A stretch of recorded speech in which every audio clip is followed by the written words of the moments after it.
Experience senior living inside Chennai from Elements starting at rupees 85 lakhs. Call 9790399039. இன்னைக்கு மதிப்புக்குரிய EPS அதிமுகவுடைய பொதுச்செயலாளர் EPS அவர்கள் இன்னைக்கு வீட்டுக்கு கூப்பிட்டுருந்தேன். அவர்களோட முன்னாள் அமைச்சர்கள், எம்எல்ஏக்கள், எம்பிக்கள் வந்திருந்தாங்க. எல்லாம் சாப்பிட்டுட்டு இப்போ தான் கிளம்புறாங்க.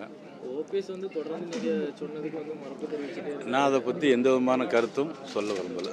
ஏன்னா இப்போ அவர் வேறு இடத்துக்கு போயிட்டார். எங்களோட இருந்தால் நான் ஏதாவது கருத்து சொல்லலாம். வேறு இடத்துக்கு போனதுனால இனிமேல் நம்ம கருத்து சொல்ல விரும்புகிறோம். மேலே நடந்த ஆலோசனை கூட்டத்தில் கூட்டணி பலப்படுத்துறது விதமான சம்பந்தமான பேச்சு நடந்ததாக ஒரு தகவல் வந்திருக்கு. அது எப்படி நீங்கள் பார்க்குறீங்க?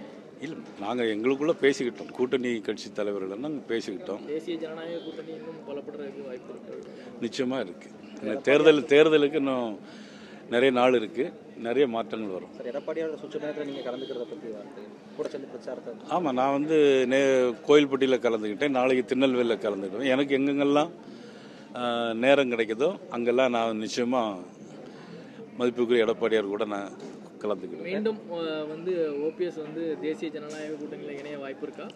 நான் அதை பற்றி எதுவுமே கருத்து சொல்ல விரும்பல. வெற்றி வாய்ப்பை பற்றி மட்டும் சொல்லுங்கள். சட்டமன்ற 2026 200க்கும் மேற்பட்ட இடங்களில் தேசிய ஜனநாயக கூட்டணி நிச்சயமாக வெல்லும். காரணம், நடைபெற்று கொண்டிருக்கிற திராவிட முன்னேற்ற கழக அரசு மக்கள் விரோத அரசாக இருக்கிறது. நான் மீண்டும் சொல்லுகிறேன்.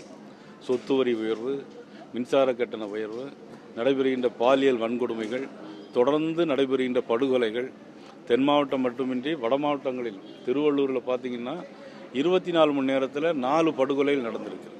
இந்த படுகொலைகள் நடப்பதற்கு காரணமே எல்லாமே கஞ்சா, போதைப் பொருட்கள். இதை கட்டுப்படுத்த தவறிய காவல்துறையை கையில் வைத்திருக்கக்கூடிய தமிழக முதலமைச்சர். ஆகவே மக்கள் இதை எந்த நேரம் தேர்தல் வந்தாலும் நிச்சயமாக தூக்கி எறிவார்கள் என்பது தெரியும்.